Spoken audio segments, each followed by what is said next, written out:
Earlier this month, I published the general results of my Halo Community Census, a feedback effort that garnered input from over 17,000 Halo fans about their thoughts on both Halo Infinite and the franchise as a whole. Even just the high-level info is extremely interesting, as it gives cool insights into aspects of Halo seldom discussed. Like, for example, Halo has never seemed to do too well on Twitch.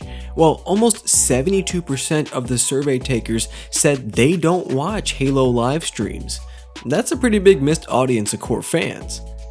But aside from the high level stuff, this data can be cross-compared to see trends between responses, and for today's video, I want to target a group of Halo fans who represent an entire generation of fans, and who, to this day, are some of the most vocal Halo fans.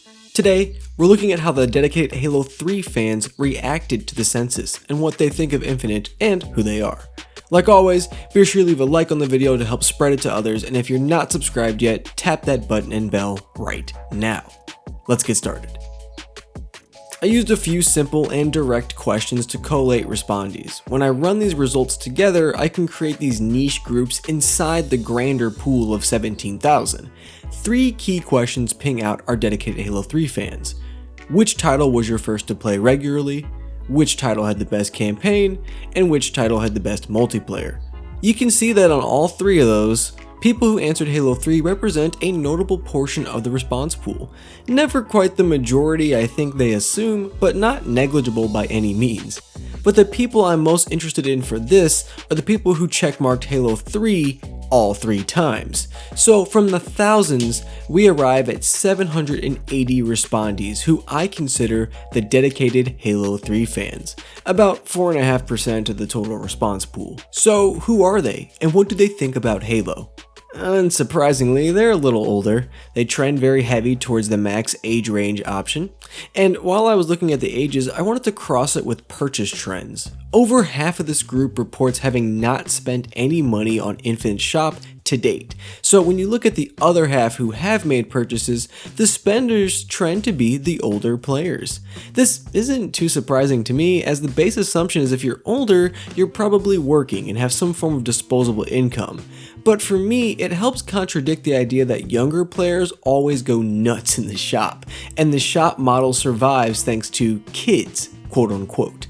There was a good, similar study done on Fortnite that proved that people who make the bulk of the purchases in Fortnite were late teens to young adults, not the kids with mommy's credit card as many gamers like to rage about. So what do the dedicated Halo 3 fans think about Halo Infinite? Well, actually, even the most loyal Halo 3 fan didn't deviate from the total pool too much in trend. You can see here the general sentiment about Infinite is negative, but there remains many players in a neutral place, with some swinging positive. That's consistent with the general survey results, and I want to talk about the importance of that. The trend is visible in 780 fans and then in 17,000 fans. That reaffirms there's at least consistency in the responses. One place where Halo 3 fans deviated from the trends though was with this question. Does Infinite represent the type of multiplayer experience you expect in Halo? Over 80% of the dedicated Halo 3 fans said no. In fact, even if I zoom out to just people who listed Halo 3 as the best multiplayer, even still, it's just under 80% of those fans saying Halo Infinite is not the multiplayer Halo should be. I'm nitpicking this point because both directly and indirectly, the Halo Infinite multiplayer was sold to us as some nostalgic return to form, wanting to garner the reaffection of older Halo fans. So here we are, almost a year into Infinite's lifespan, and nearly 80% of what I imagine was the prime target audience during planning still does not think Infinite MP hits the mark. But it begs the question, was it ever even possible to flip this stat? Could it have been 80% approval? Well, short of recreating Halo 3, or really any Halo game, piece for piece with no innovations, no alterations, or evolutions, you will always see opposition here. I want to follow this idea later and see if Halo fans were cut loose to design a Halo game, what would we produce, and would 80% of us like it? I have my doubts, so make sure you subscribe to the channel because you may get the chance to participate in that effort. Also, I had this personal underlying assumption that with this niche group of on average older fans, I'd see console as the prevailing means of playing Halo, but actually it was almost a 50-50 split with PC, and that's consistent with the larger group. I was also interested in seeing what Halo experience is the most important to this subset of fans. As you can see here, the interest in competitive play and PvE is at a serious low, with focus being on Halo's casual experiences. I rooted this up again because Infinite is lacking very greatly in the world of casual play, as it launched with a noted focus on HCS and ranked play. There are a couple more ways to cross these metrics, but I think we can round out near here. The subset of what I call dedicated Halo 3 fans was actually fairly well along the trend of the full survey population, with a few heavyweights here and there, like in age and general opinion about Halo Infinite MP. This is something I'd imagine I'd find if I analyzed each game's dedicated fan group directly.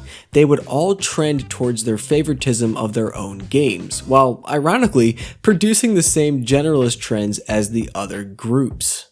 The challenge will continue to be finding ways to satisfy these different player bases while not polarizing them against each other.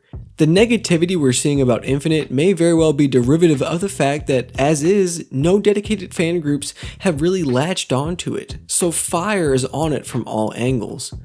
As the game continues to change over time, I'd love to see how these thoughts and feelings change too, and see if at some point there's breakthrough where Infinite is finally adopted. And this one's important and interesting to me because I'm not 100% convinced it'll happen. Each Halo game seems to survive and thrive on an audience it creates for itself. Seldom has there been a nice port one for one of fans of one Halo game to another, mostly due to the fact that each Halo game kind of polarizes itself from the title prior, or even the title after it. Halo fans are very committed to the Halo game that they associate themselves with, and unfortunately, as we find ourselves 7 iterations into the Halo legacy, 20 years deep, it's become increasingly harder and harder to generate a product that is going to satisfy the large swath of Halo fans, so you have to pick and choose your battles. Unfortunately, Halo Infinite is kind of chosen and picked its battle with, it seems like, every Halo player base for now. There are opportunities, I think, to remedy that, and I think adding things like casual modes, focusing on player content, and the general player experience is going to help reduce some of the negativity around the game. People who dislike Halo Infinite from a fundamental level will continue to do so, but there's ways to improve Halo Infinite in itself that will garner those people who find themselves in the neutral stance to liking it a little more than not. And liking it a little is better than not liking it at all. That's going to do it for this video. Make sure you like the video if you liked it, subscribe to the channel if you have not, and you can follow me on Twitter, linked below. Continue the conversation in my Discord, also linked below, and until next time, I'll catch y'all later.